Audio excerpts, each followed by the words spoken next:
Hey friends, and welcome back. Today I wanted to share with you a DIY chalkboard farmhouse books. So these farmhouse books are super popular. I actually did this video a while ago, so you can check that out after this one. This time I'm using paperback books. So what I'm doing is I'm just very carefully pulling the paperback off of the books, but you want to make sure that the glue that's holding your pages together is staying on your book. So just be really careful and go kind of slow, and you'll be able to kind of leave a little bit of paper behind to kind of hold everything together. So I got these books at the Dollar Tree for $1 a piece, and I am just very carefully trying to take off the covers the best I can.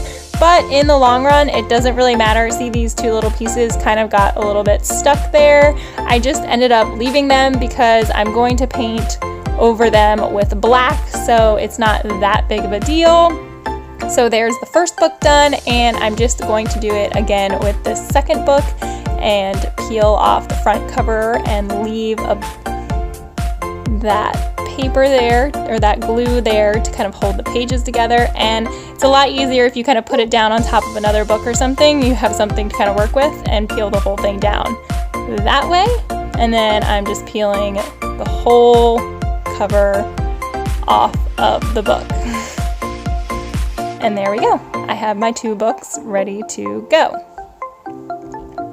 So I decided that I was going to use the fringe book on top because it only had that word there, and I could cover that up with like a ribbon, or if I really didn't care if it showed or not, but it had less words than the other book. But really, it's up to you what kind of book or which book you're going to want to use on top. And I am using this Deco Art chalkboard paint. So it's not chalk paint, it is chalkboard paint. And I got mine at Hobby Lobby. So I'm just shaking it up, and I'm going to paint all of the spines of my book with this chalkboard paint.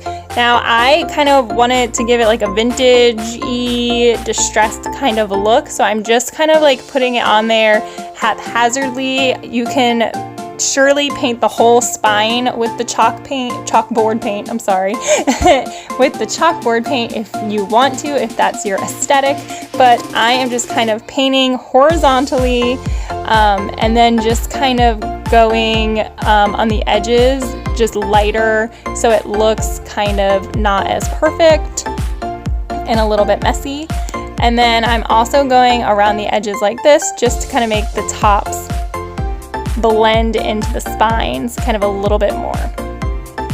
So the directions on my chalkboard paint said to paint it in one direction and then wait an hour and paint it in another direction. So first I painted horizontally, and now I'm going to go back through and just paint vertically. This only matters where I'm gonna write, I guess, because it's going to make the chalkboard, I guess, a little bit thicker. So the places where I distressed it a little, like closer to the edges, I really didn't bother going back over that a second coat, because the whole point was to make it kind of like distressed. So I didn't want it to be super dark or anything like that. So I just did the vertical second coat on top of the middle part of the spine where I actually will be writing with chalk. The chalkboard paint is a little bit thick, so as I was doing the vertical lines, I could kind of see thicker parts of the vertical lines that I was painting, and I don't know, like just where paint was kind of pooling up on the edges of my brush, so I don't know if it was the specific brush that I was using. Maybe a sponge brush wouldn't have done that, I'm not too sure, but I just made sure that I tried to make everything kind of as flat as possible. So if you see any kind of unevenness, go over it and make sure it is kind of flat, so then you won't have any problems or ridges when you go to write on your chalkboard. So after it all dried, it's supposed to be 24 hours, but I did not wait that long because I am impatient. You want to season your chalkboard by just taking your chalk like this and rubbing the side of it, and that gets your chalkboard all ready to write on. So you just kind of rub your chalk and then rub it off, and now you are good to go and to decorate the book however you want. I'm so excited about this because I can decorate it for so many different things, and I have one piece of decor that I can cycle kind of throughout my seasons. So the first thing that I'm going to do is just kind of like style it for just fall in general. I have these pack of leaves that I have from the Dollar Tree, and I'm just sticking them under this twine that's also from the Dollar Tree, and I'm just going to tie a bow. And then I have a little fall stack of books, and I'm going to write autumn vibes on it. So here's a tip. I actually am writing it backwards, so I'm starting with the last letter and going backwards.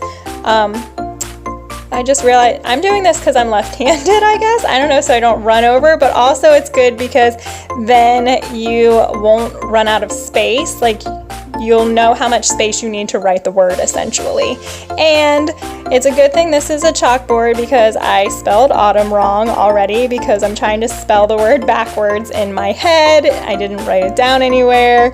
So now I'm writing vibes, and I go, well, I spelled that word wrong, but oh yeah, look, figuring it out. That's wrong. So I'm just gonna use a paper towel. It's not wet or anything, it's just a dry paper towel. I'm gonna rub it off, thumbs up, and I can write the word again and spell it correctly, which I don't know, it's just so exciting. I'm so excited. I had this idea in my head for a really long time, and I'm just so glad that I finally put it together for you guys because I just love how this DIY turned out.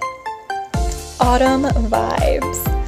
So then I just took this stack of books and kind of styled it on my shelf, and with my little pumpkin and my kids' handprints, and super cute autumn book, right? Autumn setup. But now, because the seasons are changing, it's already October, I can go ahead and untie that twine and take those leaves off, and I can use these exact same books. Again, dry paper towel, just wiping that off, and I'm going to style them for Halloween. So I'm just going to take this black tulle that I've had in my craft stash for a while, wrap it around a couple times and cut it. And you can really use anything you want. You could use Halloween ribbon, you could use whatever colors kind of match your decor. If you're doing orange and black for Halloween, you could do orange and black ribbon. And now I'm going to write Hocus Pocus on these books. I wrote it down this time so I could go backwards and follow something that I wrote, writing it forwards so I wouldn't spell it wrong again.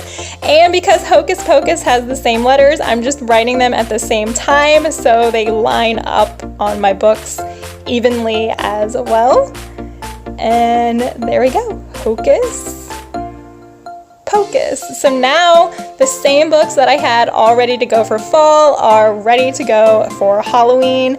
I'm tucking kind of the tails in of this tulle to make just like a little bow, and I'm going to style this now for Halloween. I have it all set up in my entryway. October 31st, Hocus Pocus, some more pumpkins, my super spooky dancing skeleton, and there you go. I'm so excited about these. I love these so much. Here's the autumn vibes again, and here is the Hocus Pocus. I just think they look so great. Let me know what you guys think in the comments. Thanks so much for watching, guys. As always, you can find more from us here. Really make sure you go follow us over on Instagram to see those great pictures. Subscribe so you can follow all of our adventures. Give it a big thumbs up. And yeah, let me know down in the comments, what do you think of these chalkboard books? Have you made the chalk paint books with a word on them, and how would you style them for different seasons if you could change them up? Thanks, guys. Bye.